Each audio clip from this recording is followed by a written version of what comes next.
जब टूटने लगे हौसले तो बस ये याद रखना, बिना मेहनत के हासिल तक तो ताज नहीं होते। ढूंढ लेना अंधेरों में मंजिल अपनी, जुगनू कभी रोशनी के मोहताज नहीं होते। नमस्कार दोस्तों, मैं विकास कुमार आप लोग को स्वागत करता हूं। अवेकनिंग विद विकास में आप लोग को स्वागत है। इस वीडियो में हम लोग अध्ययन करेंगे झारखंड का धरातलीय स्वरूप के बारे में। जो भी विद्यार्थी झारखंड की विभिन्न प्रतियोगिता परीक्षा की तैयारी कर रहे हैं उनके लिए यह महत्वपूर्ण है, तो वीडियो को अंत तक देखिएगा। इससे आपको झारखंड के धरातलीय स्वरूप के बारे में कंप्लीट नॉलेज मिलेगी। सबसे पहले हम लोग जान लेते हैं किसी क्षेत्र के धरातलीय स्वरूप को। भौतिक स्वरूप, भौतिक विभाजन,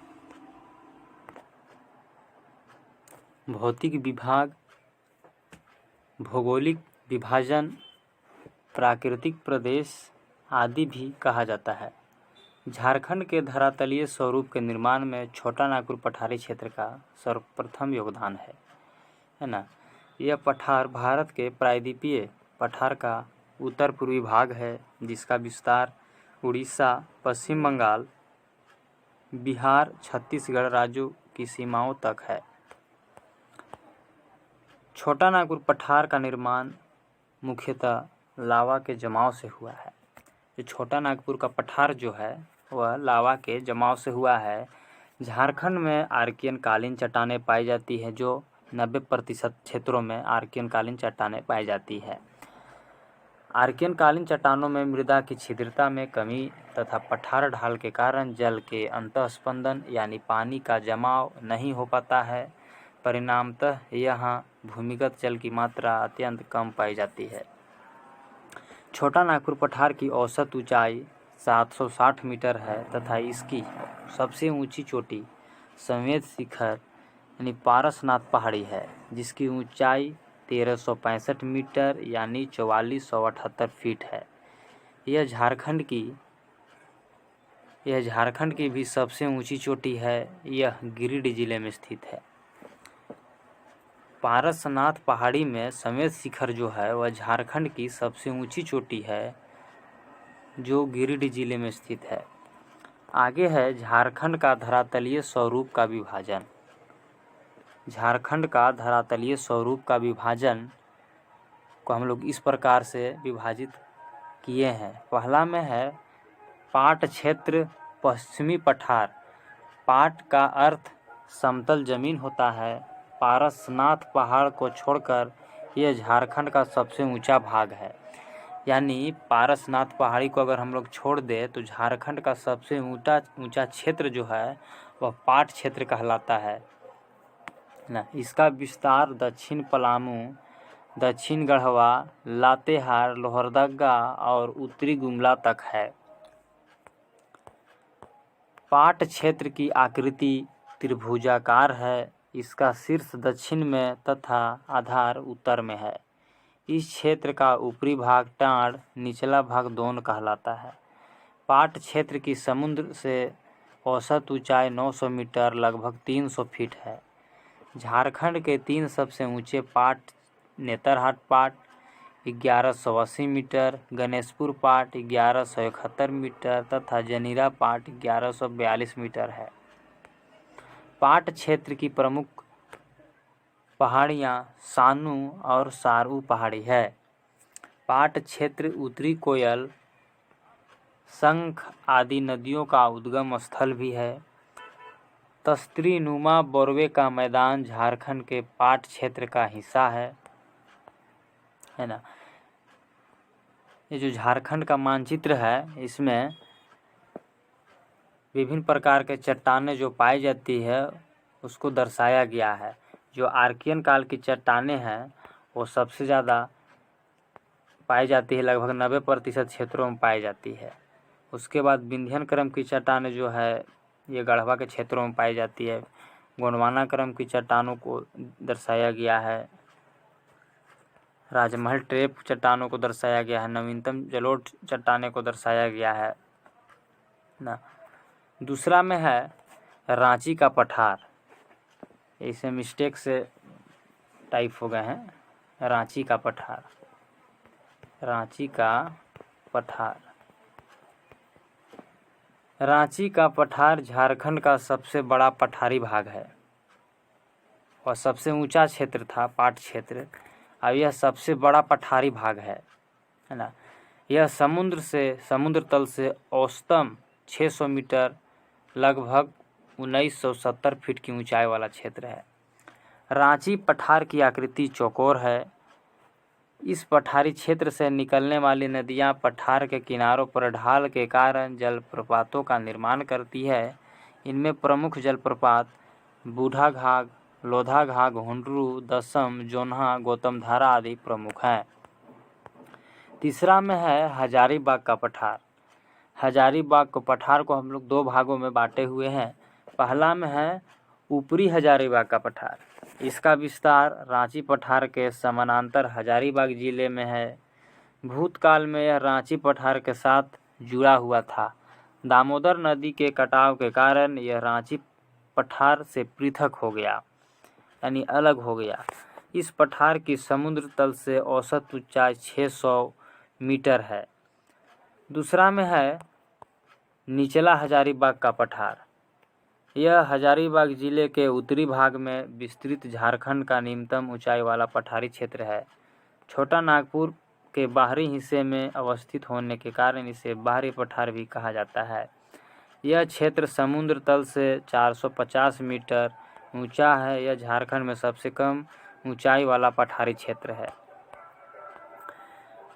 इस क्षेत्र में गिरिडीह के पठार पर बराबर नदी की घाटी के निकट पारसनाथ की पहाड़ी स्थित है, जिसकी ऊंचाई 1365 मीटर है। यह अत्यंत कठोर पाइरोक्सी ग्रेनाइट से निर्मित है। चौथा में है राजमहल की पहाड़ियाँ एवं मैदानी क्षेत्र। यह असमान नदी घाटी एवं मैदानी क्षेत्रों से मिलकर निर्मित हुआ है। यह पठारी क्षेत्र समुद्र तल से औसत 150 से 300 मीटर ऊंचा है। इस क्षेत्र में स्थित राजमहल की पहाड़ी बिहार के कैमूर पहाड़ी क्षेत्र तक विस्तृत है। राजमहल पहाड़ी का विस्तार दुमका, देवघर, गोड्डा, पाकुड़ एवं साहेबगंज जिले तक है। राजमहल पहाड़ी क्षेत्र 2000 वर्ग किलोमीटर तक विस्तृत है। इस क्षेत्र में नुकीली पहाड़ियों का स्थानीय नाम टोंगरी तथा गुंबद नुमा पहाड़ियों का डोंगरी है। चाईबासा का मैदान उत्तर में दालमा की श्रेणी, पूर्व में ढालबुम की श्रेणी, दक्षिण में कोल्हान पहाड़ी, पश्चिम में सारंडा वन तथा पश्चिमोत्तर में पोरहाट की पहाड़ी से घिरा है।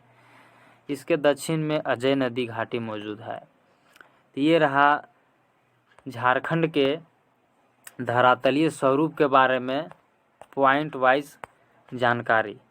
आगे है इसका MCQ ऑब्जेक्टिव टाइप क्वेश्चन है, जिसको हम लोग अध्ययन कर रहे हैं। सबसे पहला में है पाट क्षेत्र की ऊपरी भाग क्या कहा जाता है। तो हम लोग इस वीडियो में ही पहले अध्ययन किए हुए हैं। पाट क्षेत्र के ऊपरी भाग को टाड़ कहते हैं, है ना। दूसरा में है पाट क्षेत्र के निचली भाग को क्या कहते हैं। तो पाट क्षेत्र के निचली भाग को दोन कहते हैं। तीसरा में है निम्न में से कौन सी नदी पाट क्षेत्र से निकलती है। निम्न में से कौन सी नदी पाट क्षेत्र से निकलती है। तो शंख नदी, है ना, यह पाट क्षेत्र से निकलती है। पाट क्षेत्र से दो नदी उत्तरी कोयल और शंख नदी निकलती है। अजय नदी दुमका वाला क्षेत्र से निकलती है। जो इसमें अजय नदी दिया हुआ ऑब्जेक्टिव में वह दुमका से निकलती है। और सोन नदी जो है वह अमरकंटक पहाड़ी से निकलती है। चौथा में है पारसनाथ की पहाड़ी किस नदी घाटी के निकट अवस्थित है। ऑप्शन में है स्वर्णरेखा नदी घाटी, दामोदर नदी घाटी, कोयल नदी घाटी और बराकर नदी घाटी। तो पारसनाथ की पहाड़ी जो है वह बराकर नदी घाटी के निकट अवस्थित है। पारसनाथ की पहाड़ी गिरिडीह क्षेत्र में है और गिरिडीह के नज़दीक से बराकर नदी गुजरती है। पांचवा में है झारखंड के छोटा नागपुर क्षेत्र की औसत ऊंचाई कितनी है। ऑब्जेक्टिव में है 420 मीटर। 540 मीटर, 760 मीटर और 870 मीटर। तो झारखंड के छोटा नागपुर क्षेत्र की औसत ऊंचाई 760 मीटर है। छोटा नागपुर की सबसे ऊंची चोटी समेत शिखर यानी पारसनाथ है, जिसकी ऊंचाई 1365 मीटर यानी 4478 फीट है। छठा में है झारखंड के पाट क्षेत्र की भौगोलिक आकृति किस प्रकार की है। ऑप्शन में है चौकोर है, त्रिभुजाकार है, वर्गाकार है या फिर इसका कोई नहीं। तो झारखंड के पाट क्षेत्र की भौगोलिक आकृति त्रिभुजाकार है। सातवां में है झारखंड का सबसे ऊंचा पाट क्षेत्र कौन सा है। ऑप्शन में है गणेशपुर पाट, जमीरा पाट, नेतरहाट पाट और सीतापुर पाट। तो झारखंड का सबसे ऊंचा पाट क्षेत्र जो है वह नेतरहाट पाट है, जो लातेहार जिला में स्थित है। आठवां में है झारखंड का दूसरा सबसे ऊंचा पाट क्षेत्र कौन सा है। झारखंड का दूसरा सबसे ऊंचा पाट क्षेत्र ऑप्शन में है गणेशपुर पाट, जनीरा पाट, नेतरहाट पाट और सीतापुर पाट। तो झारखंड का दूसरा सबसे ऊंचा पाट क्षेत्र जो है वह गणेशपुर पाट है। झारखंड राज्य में नेतरहाट पाट की औसत ऊंचाई कितनी है। ऑप्शन में है 1180 मीटर, 1150 मीटर, 1250 मीटर, 980 मीटर। तो झारखंड राज्य में नेतरहाट पाट की औसत ऊंचाई 1180 मीटर है।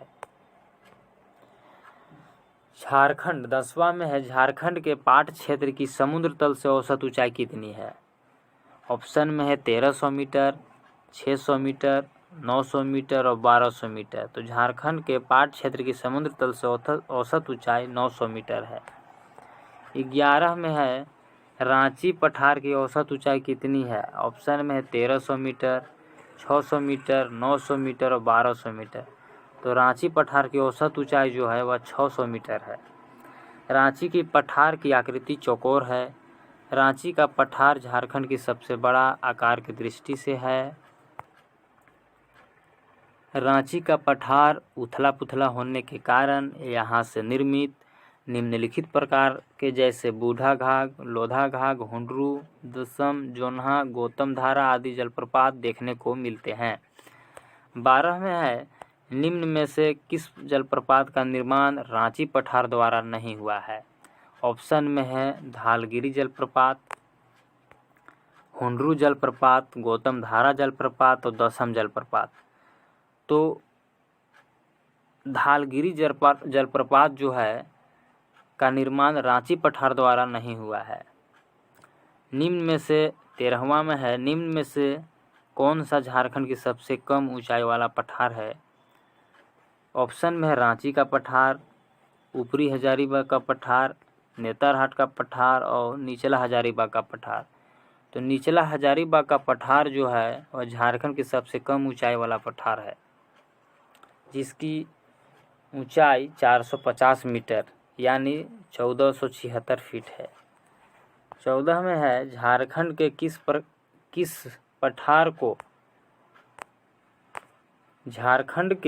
पठार को बाहरी पठार के नाम से भी जाना जाता है। ऑप्शन में है रांची का पठार, ऊपरी हजारीबाग का पठार, नेतरहाट का पठार और निचला हजारीबाग का पठार। तो निचला हजारीबाग का पठार जो है वह बाहरी पठार के नाम से भी जाना जाता है। छोटा नागपुर पठार के बाहरी हिस्से में निचला हजारीबाग का पठार होने के कारण इसे बाहरी पठार कहते हैं। छोटा नागपुर का पठार में ही निचला हजारीबाग का पठार अवस्थित है एवं इसी क्षेत्र में गिरिडीह के पठार पर बराकर नदी के घाटी निकट पारसनाथ की पहाड़ी स्थित है। 15वां में है झारखंड का निचला हजारीबाग पठार किस प्रकार के चट्टानों से निर्मित है। ऑप्शन में है बॉक्साइट, लोअयस्क, पाइरोक्सी, चूना पत्थर। तो पाइरोक्सी जो है झारखंड का निचला हजारीबाग पठार प्रकार के चट्टानों से निर्मित है। पाइरोक्सी प्रकार की चट्टानों से निर्मित है झारखंड का निचला हजारीबाग का पठार। पलामू, गढ़वा क्षेत्रों में चूना पत्थर पाया जाता है। राजमहल के क्षेत्रों में बॉक्साइट पाया जाता है। लोह अयस्क धारवाड़ क्रम एवं सिंहभूम कोल्हान क्षेत्रों में पाया जाता है। निचला हजारीबाग का जो क्षेत्र है, निचला हजारीबाग जो पठार है, उसमें पायरोक्सिन नामक की ग्रेनाइट चट्टानें पाई जाती है। 16 में है झारखंड का प्रसिद्ध पारसनाथ पहाड़ी किस पठारी क्षेत्र का भाग है। ऑप्शन में है रांची का पठार, ऊपरी हजारीबाग का पठार, नेतरहाट का पठार और निचला हजारीबाग का पठार। तो झारखंड का सबसे प्रसिद्ध पारसनाथ पहाड़ी जो है वह निचला हजारीबाग का पठार है में स्थित है। झारखंड का प्रसिद्ध पारसनाथ पहाड़ी निचला हजारीबाग का पठार क्षेत्र का भाग है। 17 में है राजमहल पहाड़ी क्षेत्र के नुकीली पहाड़ियों को किस स्थानीय नाम से जाना जाता है। ऑप्शन में टांड, दोन, डोंगरी और टोंगरी। तो राजमहल पहाड़ी क्षेत्र के नुकीली पहाड़ियों को टोंगरी को स्थानीय नाम से जाना जाता है। 18 में है राजमहल पहाड़ी क्षेत्र के गुंबद नुमा पहाड़ियों को किस स्थानीय नाम से जाना जाता है। ऑप्शन में है टांड, दोन, डोंगरी और टोंगरी। तो गुंबदनुमा पहाड़ियों को डोंगरी के नाम से जाना जाता है। स्थानीय नाम जो है वह डोंगरी है राजमहल पहाड़ी क्षेत्र में। 19 में है झारखंड में भूमिगत जल की मात्रा अत्यंत कम होने का कारण इनमें से कौन सा है। ऑप्शन में है आर्कियन कालीन चट्टानों की अधिकता जो 90% पाया जाता है, मृदा की छिद्रता का कम होना, पठारी ढाल का पाया जाना, उपरोक्त सभी। तो झारखंड में भूमिगत जल की मात्रा अत्यंत कम होने का कारण उपरोक्त सभी है। आर्कियन कालीन चट्टानों की अधिकता है जिसमें मृदा की छिद्रता कम पाई जाती है, पठारी ढाल का पाया जाना है, पठारी ढाल उसमें पाए जाते हैं। तो ये सब सभी कारण है जिसके कारण अत्यंत कम जल की मात्रा अत्यंत कम होने का कारण है। 20वां में है छोटा नागपुर पठार का निर्माण निम्न में से किस पदार्थ से हुआ है। ऑप्शन में है नदी अवसाद, हिमानी अवसाद, लावा और कोई नहीं। तो लावा, छोटा नागपुर पठार का निर्माण जो हुआ है वह लावा के पदार्थ से हुआ है ना। तो ये रहा झारखंड के धरातलीय स्वरूप के बारे में पॉइंट वाइज जानकारी। इसका हम लोग MCQ ऑब्जेक्टिव टाइप क्वेश्चन का भी अध्ययन किए, है ना। उम्मीद करते हैं वीडियो आप लोग को अच्छी लगी होगी। सुविधा नहीं रहने के कारण वीडियो थोड़ी अच्छी नहीं बन पा रही है, पर भी उम्मीद करते हैं वीडियो आप लोग को अच्छी लगी होगी। वीडियो को अंत तक देखने के लिए आप सभी को बहुत बहुत धन्यवाद। मिलते हैं फिर नेक्स्ट वीडियो में, तब तक के लिए अपना ख्याल रखिएगा। जय हिंद।